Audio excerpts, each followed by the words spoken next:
जगामधल्या सर्वात समृद्ध, तर्कसंगत आणि परिपूर्ण भाषा असलेल्या संस्कृत भाषेचं संवर्धन आणि जोपासना गरजेची असल्याचं मुख्यमंत्री देवेंद्र फडणवीस यांचं प्रतिपादन.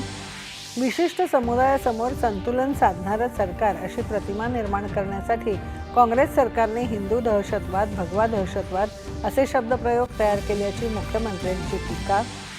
पुण्यातल्या दौंडमधील यवत गावाला उपमुख्यमंत्री अजित पवार यांनी दिली भेट.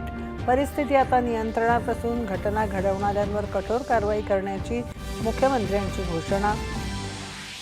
मुंबई उच्च न्यायालयाच्या कोल्हापूर सर्किट बेंचला अखेर मंजुरी. राजपत्र प्रसिद्ध. न्यायदानाचं कार्य गतिमान होणार. मुख्यमंत्र्यांची प्रतिक्रिया. बिहारमध्ये मतदार याद्यांच्या विशेष सखोल फेर तपासणीच्या मुद्द्यावरून संसदेच्या दोन्ही सभागृहात विरोधकांच्या गदारोळामुळे कामकाज तहकूब.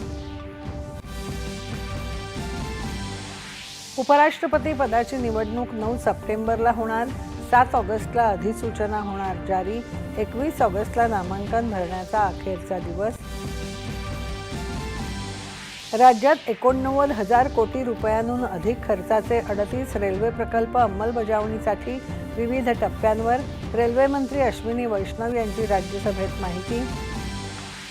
काँग्रेस नेते राहुल गांधी यांचे मतांच्या चोरीसंदर्भात केलेले आरोप केंद्रीय निवडणूक आयोगाने फेटाळले. राहुल गांधी यांचे आरोप तथ्यहीन आणि राजकारणाने प्रेरित असल्याचं स्पष्टीकरण. 71व्या राष्ट्रीय चित्रपट पुरस्कारांची नवी दिल्लीत घोषणा. सर्वोत्कृष्ट अभिनेत्री राणी मुखर्जी. सर्वोत्कृष्ट मराठी चित्रपटाचा पुरस्कार श्यामची आई.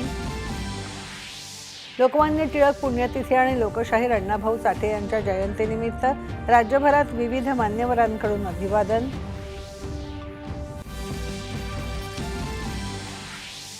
आणि भारत आणि इंग्लंड विरुद्धच्या कसोटी क्रिकेट मालिकेतल्या 5व्या आणि अंतिम सामन्यात भारताच्या पहिल्या डावात 224 धावा. नमस्कार. 9:30च्या बातमीपत्रात मी स्नेहा आघारकर.